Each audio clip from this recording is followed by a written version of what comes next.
Hello everyone and welcome back to Beatly Tone's Beatles channel. Lovely to have you here. Thanks for joining me for this video and I hope you're all doing well. Unfamiliar surroundings for one of my videos. I know you'll spot straight away and it may look like I am recording this video inside a cupboard, and that is because I am actually recording this video from inside a cupboard. Look, I am a closet YouTuber, if you like. Now, the reason why I am on holiday, I'm sharing this house with 7 other people and I have to find somewhere quiet without people walking in and out, in and out, in and out to make this video. So here I am in a cupboard making a video. Now, the reason why I'm making a video when I wasn't expecting to make a video is because there's been some breaking news, or possibly some breaking bullshit. I don't know. That is the question for this video. And you know, obviously it's to do with the Now and Then song. What else is there at the moment? Now, I don't know if you picked up on the story yesterday, but yesterday, Penn, Jillette, who is a magician, not very well known here in the UK, but I guess is probably better known in America. He has got a magic podcast, and on his podcast he spoke about having a visit to the Abbey Road studios, given a tour of Studio 2 and Studio 3 by Giles Martin, and getting to hear the new Beatles song Now and Then, of which he talks about in quite a lot of detail on his podcast. Now, sort of my question is, how reliable is this guy as a source for Beatles information? He is a magician, which means that he cons people for a living. That's what he does. So that's the question. But let me tell you what he said, because this story was picked up by a few bigger channels than me, and bigger channels than this one. I first saw it on Matt Williamson's Pop Goes a 60s channel. He took the information that Penn Jillette divulged at face value, as did my good friend Matthew Street. Joe Mayo, another friend of mine,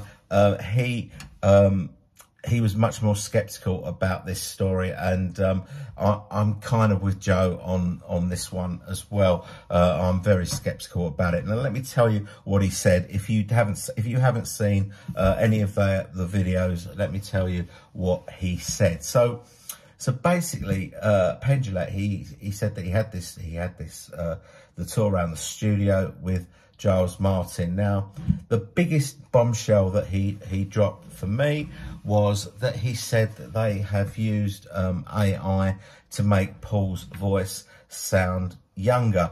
Now, this goes against everything that Paul has said, that Ringo has said, that Sean has said. Now, I'm wondering if this is true, or whether what he is hearing is Paul's voice from the 90s sessions, when he clearly was much younger, 30 years younger.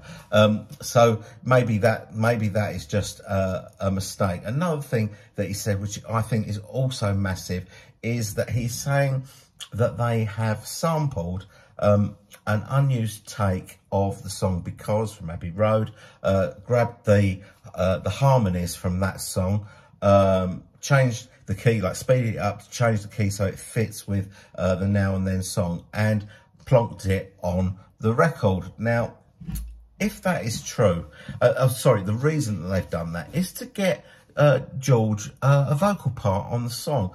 So the first thing that kind of waves a red flag at me for that is that, we don't need to have a George vocal on the song to make it a Beatles song. There are plenty of Beatles songs that don't have a George Harrison vocal part on them. So there is no need to do it for that reason. Now, when you take another song, a sample of another song, and plonk it into another song, you're getting away from the kind of the same sort of format as Free as a Bird and Real Love, where they took a demo of John's and built up the song around that demo.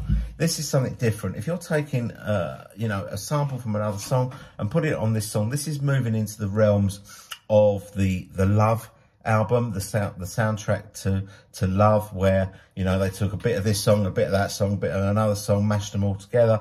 That is a different kettle of fish altogether, and not one that sits very well with me for this particular song. So I hope that that isn't true. The third thing that he said was that Ringo had to be persuaded by Giles Martin to do this this song, and that kind of doesn't ring true. It doesn't go with what Ringo said the other day on his 83rd birthday. He said Paul called him up and said, "Do you want to work on that song that we did on the 90s?" I said yes. That is that's what Ringo said only a few days ago.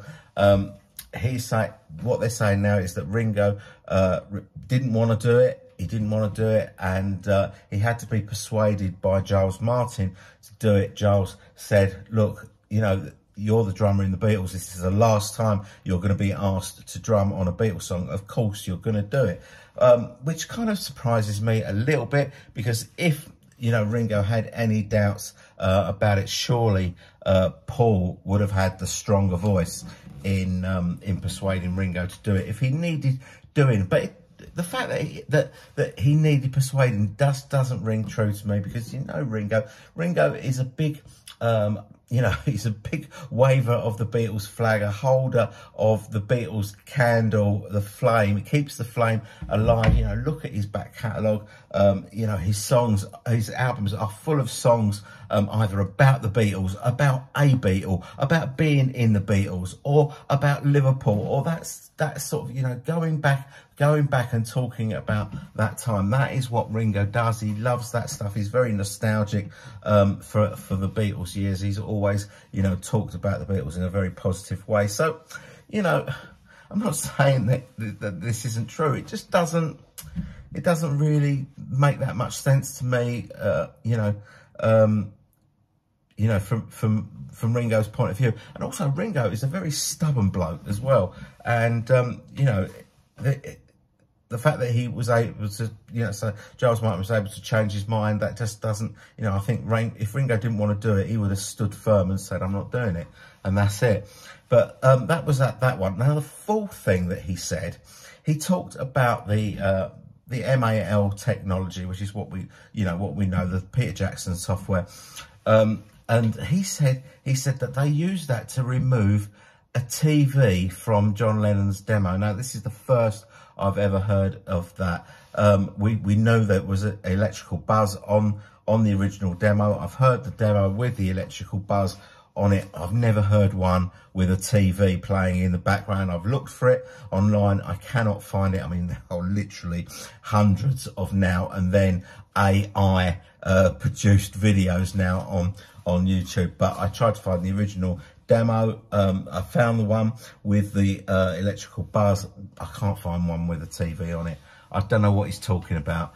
As far as I'm aware, there isn't a demo with a TV on it. If you know better, please tell me down in the comments. Now, so those are the four things that he says. Now, the bigger question is, why has Giles Martin divulged information about this song to this guy? I don't understand why he would get access to this information when, you know, when Paul and Ringo are keeping very tight-lipped about it. I don't understand why he would be told this information.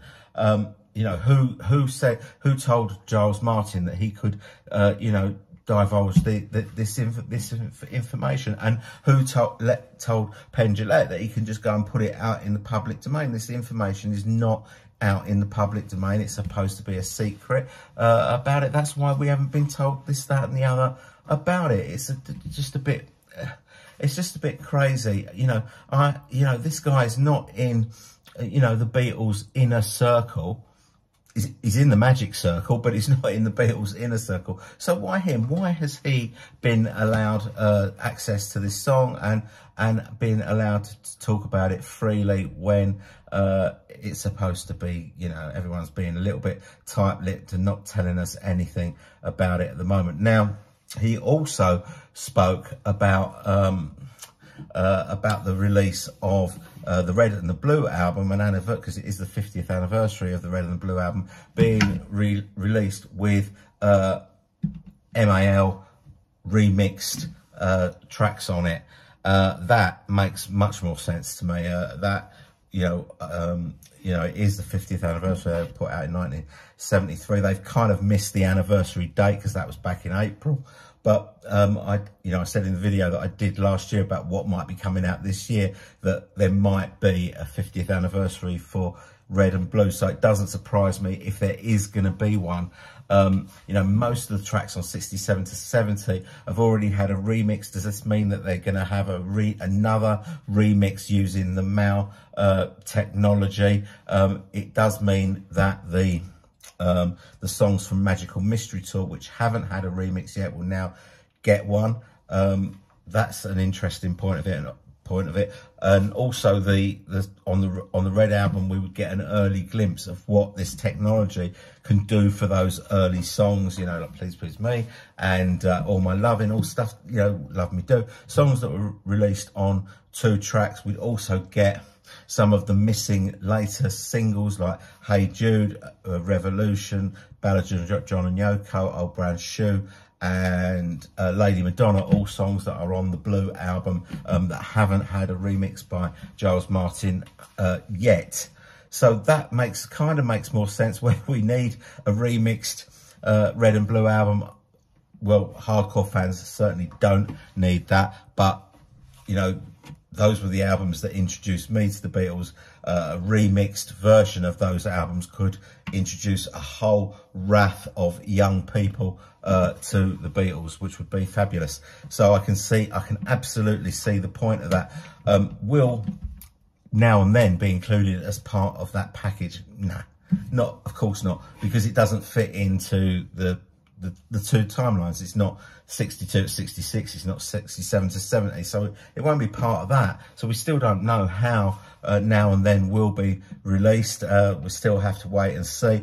Will this new package hamper the release of the Rubber Soul box set if Rubber Soul is the next album to get the box set treatment?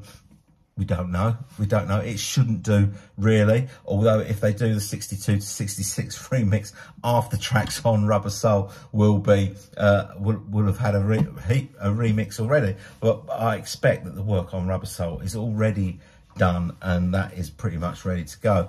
So we'll have to see whether that gets delayed.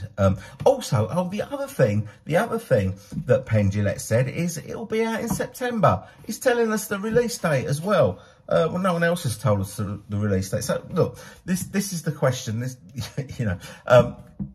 If you know more about this guy than I do, and that's probably all of you, because I don't really know anything about it, do you consider him to be a reliable source for Beatles information? Because what he's saying to me is kind of raising great big red flags. I'm not taking it at face value, but I'm not saying it's not true. I was just saying it just seems a little bit unlikely that it's true. I don't know. I'd love to hear what you guys have got to say about it. Please do so down in the comments. That is all from me. Thanks very much for watching. Hope you've enjoyed this video, and I'll see you all very soon. Bye bye.